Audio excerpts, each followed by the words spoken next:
मित्रों नमस्कार। हम लोग क्रमशः लघु सिद्धांत कौमुदी के अनुसार स्वर संधि का अध्ययन कर रहे थे, अच संधि का। अब वह समाप्त हो चुकी है। अब हम लोग व्यंजन संधि का अध्ययन करेंगे क्रमशः उसी सूत्र के अनुसार। तो इस पूरे व्यंजन संधि को मैं सरल व्याख्या करके समझाऊंगा, इसलिए आप लोग हमारे चैनल से जुड़े रहिए।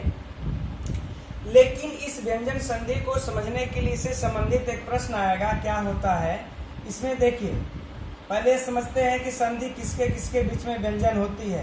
तो देखिए, जब स्वर के बाद जब स्वर आता है तो कौन संधि होती है? स्वर संधि। और यदि स्वर के बाद कोई व्यंजन आ जाता है तो कौन संधि होगी? व्यंजन संधि तब हो जाएगी। यह परीक्षा में आया हुआ था 2011 के टीजीटी का एग्जाम जब 2016 में हुआ था तो यह प्रश्न पूछा था। फिर इस व्यंजन के बाद यदि व्यंजन आता है तब कौन संधि हो जाएगी? तो भी व्यंजन संधि ही होगी। ठीक, अर्थात स्वर के बाद व्यंजन आए तो भी व्यंजन, व्यंजन के बाद यदि व्यंजन आ जाता है तो भी व्यंजन। तो एक संधि ये हो गई और दूसरा संधि ये हो गई। तीसरी बची विसर्ग। विसर्ग संधि किस कंडीशन में होगी? कह रहे हैं इधर क्या होना चाहिए आपको? पूर्व में विसर्ग होना चाहिए। पर में क्या होना चाहिए? पर में इनके कहने का भाव यह है कि इसका जो प्रथम स्वर हो, चाहे वह स्वर हो या फिर अथवा व्यंजन हो, अथवा व्यंजन, इससे कोई भी फर्क नहीं पड़ता तो भी कौन संधि हो जाएगी? विसर्ग हो जाएगी। यही तीन संधियां हैं तो भी विसर्ग संधि होगी। अर्थात विसर्ग के बाद स्वर आए या व्यंजन तो भी कौन संधि हो जाएगी? विसर्ग संधि ही होगी। ठीक, तो स्वर के बाद स्वर, स्वर संधि, स्वर के बाद व्यंजन, व्यंजन संधि, व्यंजन के बाद व्यंजन, व्यंजन संधि। इससे यही पूछा था व्यंजन संधि किस कंडीशन में होती है 2016 में जो टीजीटी का एग्जाम हुआ था। ठीक, तो अब हम लोग व्यंजन संधि में आगे पढ़ते हैं। यहां से स्टार्ट करते हैं। इसका जो पहला सूत्र है वह है इस्तो, इष्टुना, इष्टु। इसको हिंदी में हम लोग इष्टुत्व संधि भी बोलते हैं, इष्टुत्व संधि भी कहते हैं। ठीक, अब हम सबसे पहले पहचानेंगे यह सूत्र कैसा है। तो यह सूत्र विधि सूत्र है। ठीक, अब इस सूत्र के हम लोग परिभाषा को सबसे पहले समझते हैं। परिभाषा समझने से पहले हम लोग इसका विभक्ति निकाल लेते हैं। इसमें विभक्ति कौन है? षष्ठी एकवचन। इष्टुना में विभक्ति कौन है? तृतीया एकवचन। इष्टु में विभक्ति कौन है? प्रथमा एकवचन। यह विभक्तियों का हो गया। अब यहाँ पर हम लोग बार बार हम हर सूत्र में कहते आए हैं कि षष्ठी कौन किसके स्थान पर आदेश होगा। यह यदि आपको जानना है तो सूत्र में सबसे पहले यह देखिए कि षष्ठी विभक्ति से निर्दिष्ट पद कौन है। तो यहाँ पर षष्ठी विभक्ति से निर्दिष्ट पद हमको स्तो मिला। तब समझ लीजिए कि स्तो स्थानीय है, क्योंकि षष्ठी से निर्दिष्ट पद हमेशा स्थानीय होते हैं। अब इसी स्थानीय के ऊपर यह आदेश होगा। तो अब क्या कह रहा है? स्तो अर्थात सकार, अर्थात सकार, फिर त अर्थात त वर्ग, त वर्ग, सकार और त वर्ग का इष्टुना, इष्टुना अर्थात सकार, सकार और च वर्ग का, च वर्ग इंद का यदि क्या हो जाए? आ जाए।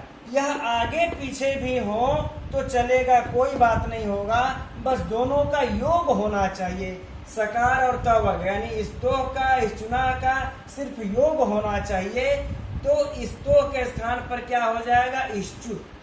ठीक, तो इन दोनों का योग जब होगा तो इस सकार और त के स्थान पर इष्टु अर्थात स और च वर्ग हो जाएगा, स और च वर्ग हो जाएगा। यह सूत्र कह रहा है। मित्रों, यहाँ पर हम लोग एक बार अच्छा स्वर संधि में जब हम लोग चलते हैं तो स्वर संधि में क्या था कि अ के बाद ई आता है तो कौन संधि हो जाती है? गुण संधि, है ना। लेकिन यदि ई के बाद यदि अ आ गया तब कौन संधि हो जाएगी? यण संधि। ठीक, यानी कि ये स्वर का क्रम परिवर्तन हो गया। जो पूर्व में था यहाँ पर में आ गया, जो यहाँ पर में था वह यहाँ पूर्व में आ गया। इतने मात्रा आ जाने से गुण को यण हो जाता है। लेकिन हमारे व्यंजन संधि के स्तो स्टुना स्टु में ऐसा कदापि नहीं है। यह क्या कहता है? यह कहता है कि सकार और तकार के बाद सकार या च वर्ग आए, चाहे सकार च वर्ग के बाद ही क्यों न सकार और त वर्ग आए, इससे कोई फर्क पड़ने वाला नहीं है।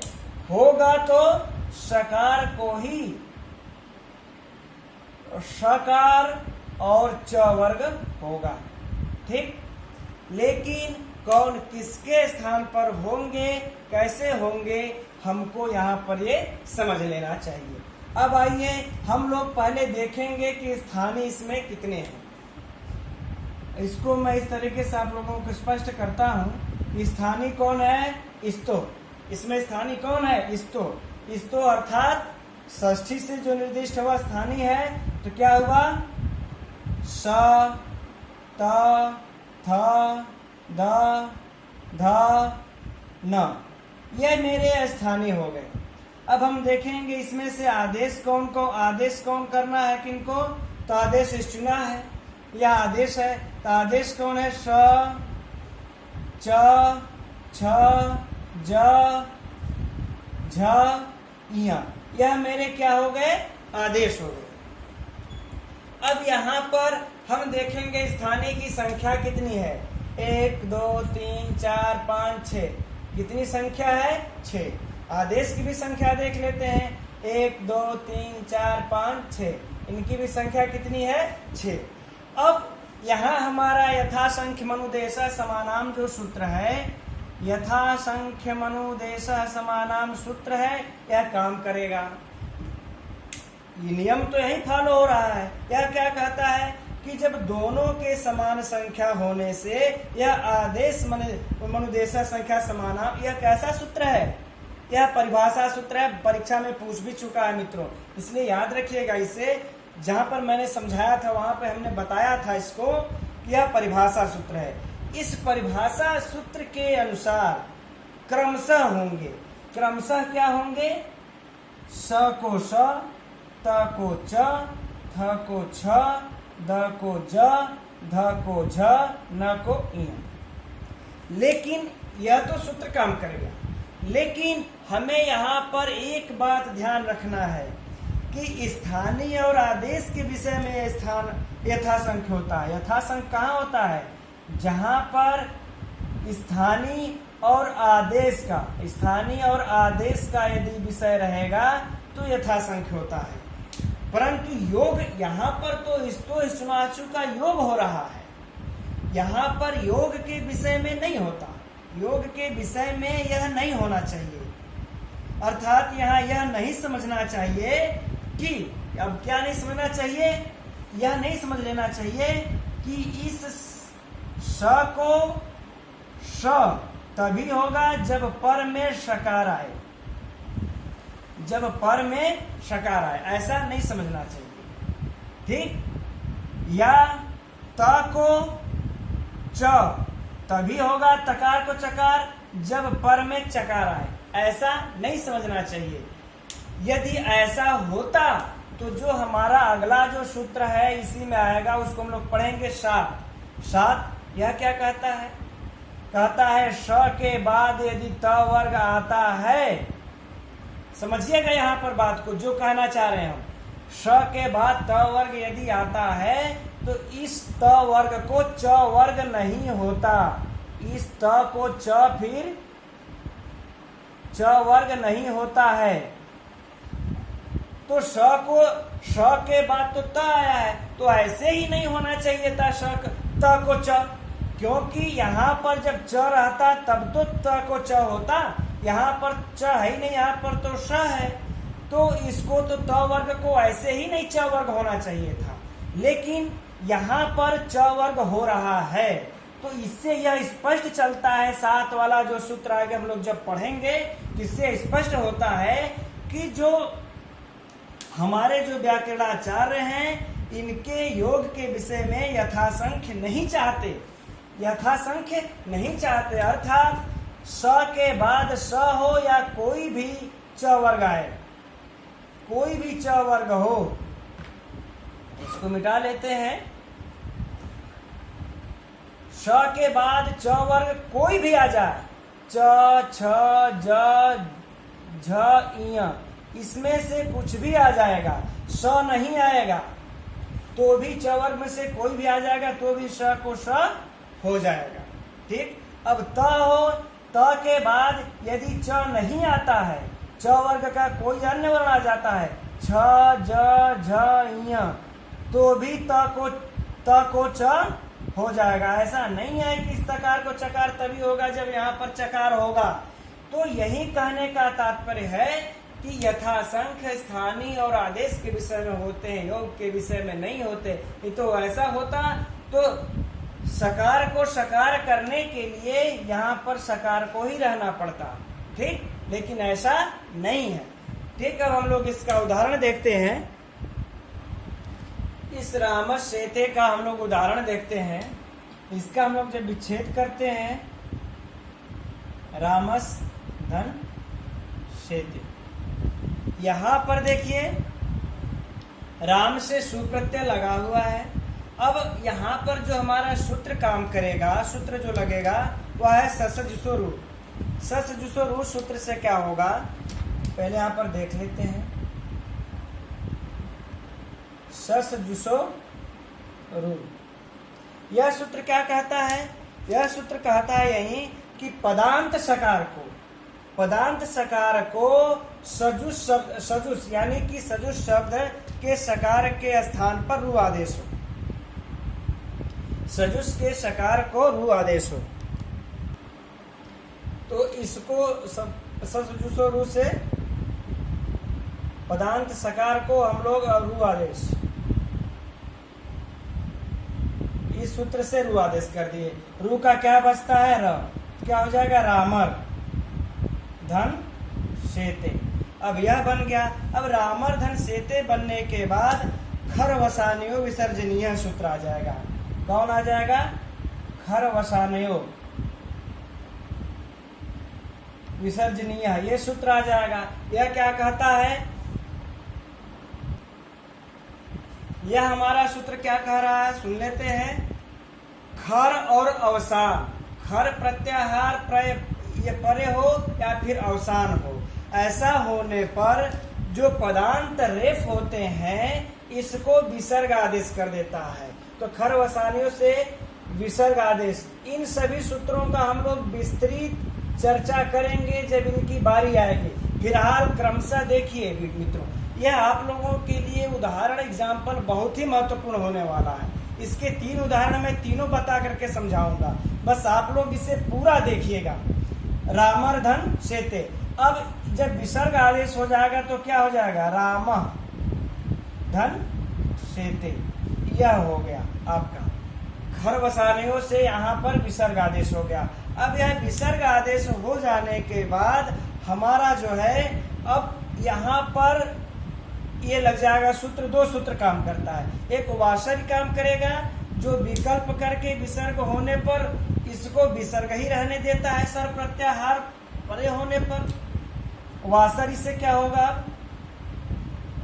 वासरी, ये सूत्र क्या कहता है? कहता है विसर्ग के बाद यदि सर प्रत्याहार का कोई भी वर्ण हो तो स जो है सर प्रत्याहार में आई जाएगा। यह स तो क्या करता है इसको कि विसर्ग ही रहने देता है, अब इसको पुनः सकार होने नहीं देता है। तो इससे क्या होगा? विसर्ग। लेकिन यह क्या करता है? विकल्प से करता है। विकल्प विसर्ग ही रहने पर क्या हो जाएगा? राम शेते, यह एक रूप इसका सिद्ध हो गया। लेकिन जब रामा सेते जब ये है, अगर एक बार यह वासर क्या करेगा, एक बार सर प्रत्याहार परे रहते विसर्ग को विसर्ग ही रहने देगा, तब तो रामा सेते बन गया। और एक बार यह विसर्ग विकल्प से कर रहा है तो एक बार नहीं करेगा, और जब नहीं करेगा यहाँ पे हमारा कौन सा सूत्र काम कर जाएगा, विसर्जनीय से सब।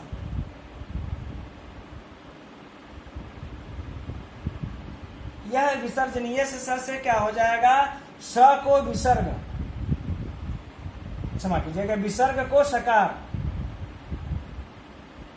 विसर्ग को सकार हो जाएगा।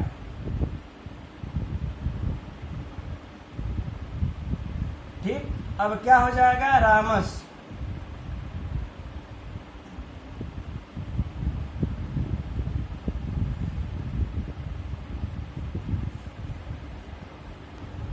अब ये रामस धन सेते रूप बन गया। अब यहाँ पर हमारा सकार के बाद शकार आया है, तो यहाँ पर अब कौन सा सूत्र काम अब करेगा, करे स्तो हिस्सुनाश्चु। अब स्तो हिस्सुनाश्चु सूत्र काम करके अब क्या होगा, यहाँ पर सकार को सकार आदेश हो जाएगा, रामस धन सेते। अब आपका क्या हो जाएगा, हम मिला देंगे तो रामस सेते, यह रूप सिद्ध हो गया। इसका यह एक रूप सिद्ध हुआ, एक उदाहरण सिद्ध हुआ। अब हम लोग दूसरे उदाहरण की तरफ चलते हैं, इसका दूसरा उदाहरण सिद्ध करते हैं। इस उदाहरण को भी देख लेते हैं, यहाँ पर भी सेम वैसे ही बनेगा। पहले रामस धन चिनोति, इसका शुद्ध विच्छेद होगा। इस विच्छेद हो जाने के बाद हम इसके सस जुसो रू से पहले हम इसमें इसके साथ को रू हम कर देंगे।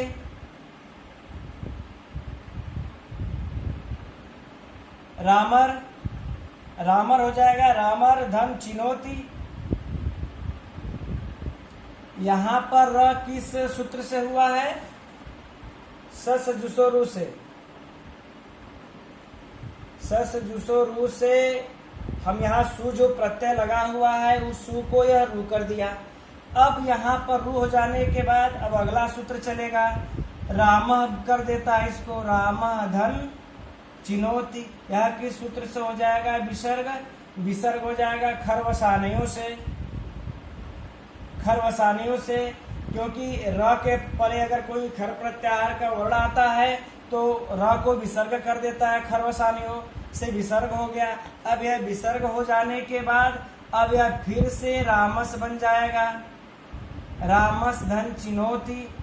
कैसे बन गया फिर से यह पुनः रामस, विसर्ग को स हो गया तो विसर्जनीय से स लगा देते हैं यहाँ पर हम लोग। अब यहाँ पे विसर्जनीय, विसर्जनीय से स सूत्र से विसर्ग को स आदेश हो गया। अब यहाँ पर फिर स को क्या हो जाएगा, सकार को सकार हो जाएगा, धन चिनोति की सूत्र से, जो इसमें हम लोग पढ़ रहे हैं स्तो हिस्सुनाश्चु सूत्र, स्तो हिस्सुनाश्चु सूत्र से लग जाएगा रामस धन चिनोति। अब मिला देंगे इसको, हो गया रामस, पूरा मिला देते हैं, रामस चिनोति। ठीक, यह रूप हम लोगों का सिद्ध हो गया। अब अगला उदाहरण देखते हैं। अगला उदाहरण है सच्चित। मित्रों, यह उदाहरण जो अगला हम लोग देख रहे हैं यह बार बार परीक्षा में पूछता, हम लोग कंफ्यूज होते हैं, लेकिन अब यहाँ पर जो हम बता रहे हैं आप लोगों को बिल्कुल भी कंफ्यूज होने की जरूरत नहीं है। सच्चित का उदाहरण, संधि विच्छेद क्या होगा, हमेशा कई बार आप लोगों को पूछता है, सत धन चित, यह विच्छेद होगा। बार बार पूछता है, यहाँ सद के जगह सद दे देता है, लोग इसको सत्य मान करके सद धनचित कर देते हैं, ऐसा यह बिल्कुल नहीं है। मित्रों, इसको तो लोग सीधा सीधा सत धनचित करके यहाँ पर त को च कर देते हैं कि हमारा स्तो हिस्सुनाश्चु सूत्र लग गया है, तो यहाँ पर सच धन चित इस तरह से करके और सचित कर देते हैं, है ना, जबकि यह गलत है। अगर हम लोग सिद्धि में जाएंगे तो इसकी सिद्धि देखिए अब कैसे होती है। इसकी सिद्धि के लिए सत धन चित, यहाँ पर स्तो शुनाशु जो हमारा सूत्र है यह देखिए 8 4 ये 39 का सूत्र है, 8 4 39 का सूत्र है, अर्थात यह त्रिपादी का सूत्र है। 8वें अध्याय के चौथे पाद का सूत्र है, यह त्रिपादी का सूत्र हुआ। अब हमको यहाँ पर देखेंगे तो यह सिद्ध हो गया। अब यहाँ पर झलाम जसवंते लगेगा। कौन सा सूत्र लगेगा? पहले झलाम जसवंते, यह सूत्र लगेगा। क्यों लगेगा? क्योंकि जो झलाम जसवंते है यह 8 2 39 का है, यह 8 2 39 का सूत्र है। तो यह क्या करता है कि झल को जस, यानी कि जो पद के अंतिम झल को जस आदेश करता है। झलाम जसवंते ये पद है, इसके अंतिम झल को जस आदेश कर देगा। तो जब जस आदेश अब कर देगा तो इसके तकार को क्या हो जाएगा? दकार। तकार को, झल को जस, जस यानी कि त थ द आदेश हो गया। अब सद धन चित हो गया। यह किस सूत्र से होगा? झलाम जसवंते से त को द हो गया। अब यहाँ पर यदि हम लोग देखें तो खरीच लग रहा है, खरीच लग रहा है, लेकिन खरीच क्या है? यह आपका जो खरीचा सूत्र है यह असिद्ध है। यह असिद्ध क्यों है खरीचा? तो कह रहे हैं कि यह 8 4 54 का सूत्र है। मित्रों, व्यंजन संधि में यही सबसे बड़ी चीज है, क्योंकि हम लोग त्रिपादी सपादी को हम समझाए थे कि त्रिपादी में भी जो सूत्र बाद में आए हैं वह पूर्व के प्रति असिद्ध हैं। तो 8 4 54 का यह सूत्र है और यह 8 4 39 का है, यानी स्तो सुना के बाद खरीचा आया है। ठीक, तो स्तो सुनाशु के प्रति यह सिद्ध होगा। और यह भी देखिए, पहले झलाम जसवंते आया है तो इसके प्रति यह स्तो सुनाशु 8 4 39 यह सिद्ध होगा। इसके बाद यह आया है, इसके प्रति यह सिद्ध होगा। तो यहाँ पर खरीचा लग रहा था, लेकिन खरीचा असिद्ध हो गया। यह खरीचा यहाँ पर असिद्ध हो गया, तो हमें यहाँ पर स्तो सुनाशु लगाना पड़ेगा। और स्तो सुनाशु कर देने के कारण यहाँ पर क्या हो जाएगा? स द, च वर्ग के हो जाने से अब द को ही क्या होगा? ज, सच धन चित। क्योंकि हमने कहा था कि द को ज, च को त को च, थ को त थ द। तो द को जो होगा च छ ज, उसका भी तीसरा, इसका भी तीसरा। यह किस सूत्र से होगा? आपका स्तो सुनाशु से होगा। स्तो सुनाशु से द को ज हो जाएगा। अब यहाँ पर हमारा खरीचा काम करेगा। अब यहाँ पर देखिएगा कि यह जो सूत्र है 8 4 39, थोड़ा सा दूर मैं लिख देता हूं इसको। 8 4 39 का है। और क्रम वाइज देखिए, सूत्र यहाँ पर ही स्तो सुनाशु यहीं पर लग जाना चाहिए था, सतधनचित, जैसा कि हमने पहली बार में दिखाया। लेकिन इसके पहले झलाम जसवंते लग रहा था 8 2 39, तो हम पहले इस सूत्र को लगाएंगे जो दूसरे अध्याय में आया है। यह भी त्रिपादी का है, यह भी त्रिपादी का 8 4 39। इसके बाद असिद्ध होने पर 8 4 54 को अब हम लगाएंगे खरीचा। अब खरीचा जब लगा देंगे तो ये स ज को चकार हो जाएगा, पहला अक्षर। तब अब बनेगा चित। अब चित बनेगा, तब हम इसको मिलाएंगे, तब होगा सचित। तो यह जो क्रम है, इस क्रम के अनुसार ही हमको इसकी सिद्धि करनी चाहिए। यह हम लोगों को आगे भी व्यंजन संधि में देखना पड़ेगा, कौन सूत्र पूर्व में आए, कौन सूत्र पर में आए, कौन सूत्र किसके प्रति सिद्ध है असिद्ध है, कौन सूत्र कहाँ काम कर रहा है। इस चीज को बराबर हम लोगों को ध्यान में रखना होगा, जैसे कि हम लोगों ने यहाँ कार्य किया। नहीं तो पहले यहाँ पर सचित कर देते। सामान्य तौर पर लोग ऐसे ही सचित करते हैं, लेकिन जिस क्रम से यह सूत्र आया है इसके अनुसार हम लोग इसको सिद्धि करेंगे। अब अगला सूत्र हम लोग देखते हैं 7। यह कैसा सूत्र है? यह निषेध सूत्र है। यह विधि सूत्र तो है, लेकिन साथ में यह निषेध सूत्र है। किसका निषेध करता है? आइए देख लेते हैं। पहले कहता क्या है? कह रहे सकार परे त वर्ग के स्थान पर च वर्ग नहीं होता, अर्थात स के बाद जब त वर्ग आएगा, अभी जैसे चर्चा किए थे हम लोग, तो इस त वर्ग को च वर्ग नहीं होगा। जबकि स्तोष्णासी जो पिछला सूत्र था उसके अनुसार षकार के योग में त वर्ग के आने पर इसको च वर्ग हो जाना चाहिए था, नहीं होता, इसलिए यह उसका निषेध करता है। निषेध कर देने पर इसका उदाहरण हम लोग देख लेते हैं। जैसे कहता है विष धन न, विष धन न। अब यहाँ पर देखिए, यहाँ पर स है, स के बाद त वर्ग आया है, तो न है, तो इस न को च वर्ग का हो जाना चाहिए, अर्थात इया, यहाँ पर इया प्राप्त था, ये चीज बनना चाहिए था। लेकिन यहाँ पर इसका निषेध कर देने से यह ऐसे ही रह जाता है, और जब ऐसे ही रह जाएगा, इसका निषेध होगा, संधि नहीं होगी, तो क्या हो जाएगा?